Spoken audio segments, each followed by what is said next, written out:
Hey guys, it's IcyNewYear, and we're back with another tutorial. Today we're going to be talking about clay, which is what you should be working towards after you've gotten your early game base set up and all that jazz. Clay is incredibly important. It looks like this. It's got like tiger stripe looks to it. It used to be easiest to find along coastlines because you could see it by the water, but now goldenrod, this flower here, has been added so it grows on clay. So you can see there's a bunch of goldenrod around here. This is going to be clay underneath. So you're going to want to shovel that up with a shovel. Obviously, you're probably going to be using a stone shovel at first. I just grabbed a higher tier shovel so I can speed up the process. So you're going to want to grab a bunch of clay, and we're going to talk about how to make these various molds. If you take clay, much like the naping, and you right-click with it, it's going to open up this interface. And this interface, we can make 3 things that are useful early game, and then a lot of other things as well. To make a clay jug, we're going to do this like that. And basically we're cutting out a jug handle. With clay, you're working, yeah, there we go. We got our clay jug. For a clay vessel, we just click out the corners and we have our clay vessel. For clay molds, which these aren't really important yet, but you do that. Just like that, real easy. Now, you can also make molds of tools, so you can start making metal tools. We're not going to be showing how to make the metal tools in this one, but we'll show you how to make the molds real quick.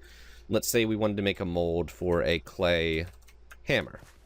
Axe. We'll jump over here to the axe, and it is the opposite. I just realized I'm doing this wrong.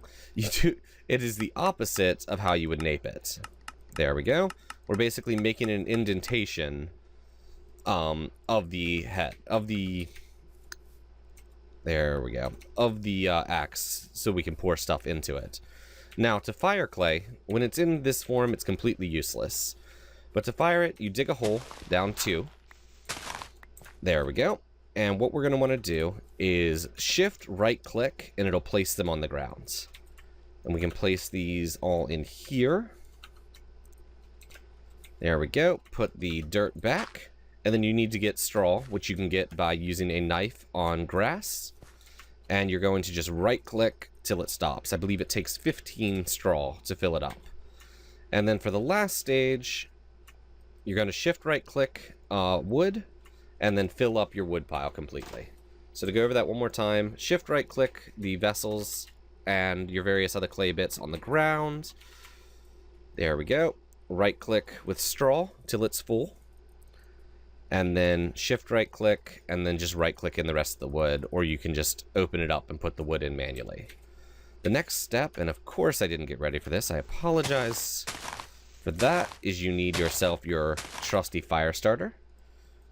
Again, made like that, and you light these on fire. It can take several tries, as this one is nicely demonstrating, and you're going to let these burn. They're going to burn for a little while. I can't remember how long. Well, it's going to burn for a while. And I believe it's 30 minutes in-game time. So, that's not quite right. I don't know. Whatever. Yeah, they're going to burn for a while. When they burn out, we can get our vessels. Now, later in the game, you can make them nicer looking. I just got myself stuck in here. You can... The part with the straw, which is this bottom block, it has to be completely surrounded by solid blocks, but once you have a chisel, you can make nicer looking transparent blocks around the log pile. So, yep, there's that. We'll continue talking about clay when we come back and these are done. See you all soon. Okay, our pit kilns are now done, so we can dig our way down here, and you can either punch to remove all of the items at once. There we go. Or if you shift right click, they'll pop off the ground. So what we're going to talk about today is the ceramic vessels and the ceramic jugs. The molds and ceramic molds are used for metallurgy, or used to make metal tools, and we'll be getting into that in a later tutorial. But the ceramic jugs are phenomenal. Basically, as you can see, I've got a little bit of my thirst missing, and if you're going to go exploring, or honestly doing anything, you're not going to be around water all the time. Right-clicking with ceramic jugs in water allows you to pick up some water. It does refill faster than just standing in the water. It restores, I believe, 3 bars of water at once. So it's nice to have several of these on you. They can break with use, either on filling or drinking. So if they just randomly disappear, that's because they broke. You need to make some new ones. I normally recommend making a couple of these to get ready. Ceramic vessels have a couple purposes. Early game, they're your main storage system. You can't make chests yet, so you can use these to store and get some stuff out of your inventory. They'll only hold things that are small, very small, or tiny.